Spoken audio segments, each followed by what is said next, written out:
मी काही तुम्हाला चेंज करायला सांगणार नाही, पण करत असाल तर ओकेच आहे. ABCD मी ट्रिक्सने लक्षात कशी ठेवायची ह्यावर रयत सरळ सेवेला एक लेक्चर आहे, ते अल्फाबेट सिरीज जाऊन 10 मिनिटं बघा, ऑल क्लिअर होईल. आणि तुमचा एक्झाममध्ये जर प्रश्न आला तर त्याला तुम्ही टाइम सेव्ह करू शकता. बघा इकडं कसा टाइम सेव्ह करू शकता, मला डायरेक्ट ह्यांचे नंबर पाठ आहेत. ओके, अशी एक सिरीज आहे आणि मधला अक्षर काढलेलं आहे. ओके, बघा इकडे लक्ष द्या, मी झूम करतो आणि इथंच लिहायला सुरुवात करतो, तुम्ही जसं पेपरमध्ये लिहितात तसं. O15ला आहे, O15 नंबरला हे मला माहिती आहे, इकडे लक्ष द्या. 15 नंबरला आहे, D 4 नंबरला, E 5 नंबरला आहे. ओके, 16ला आहे, F फ्रेंड्स 6 नंबरला आहे, G 7ला आहे. 15चं 16, 4चं 6, 5चं 7, म्हणजे 2-2 वाढतंय असं कळायला लागले.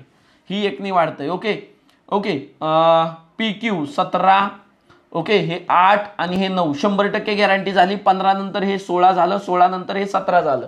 कळतंय का? बघा इकडे लगे 4 नंतर हे 6 झालं, म्हणजे 2ने वाढलं, परत 2ने वाढलं. आता पुढचा जो अंक आहे परत ह्याच्यात कितने वाढणार आहे? 2ने वाढणार आहे. इथं कितने वाढणार आहे? 1ने वाढणार आहे. पहिला अंक 1ने वाढतोय.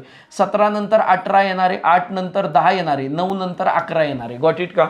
असा जो असेल ते उत्तर असेल 18, 10 आणि 11. ओके, 18 म्हणजे किती रे बाळांनो? 18.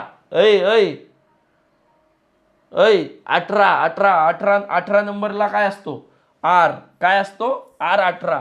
ओके, हे सगळे म्हणजे पहिल्यांदा तुम्हाला एकाच ऑप्शन मधनं क्लेरिफाय होतं. मला सांगा ABCD मध्ये बघायला किती वैताग येईल तुम्हाला? 18 नंबरला आर असतो हे मला ऑलरेडी माहिती आहे, पुढचं बघायचीच नाही. जे कितीला आहे रे? 10ला आहे. K 11ला आहे. झालं. त्यामुळे लक्षात ठेवा, नंबरिंग पाठ करा.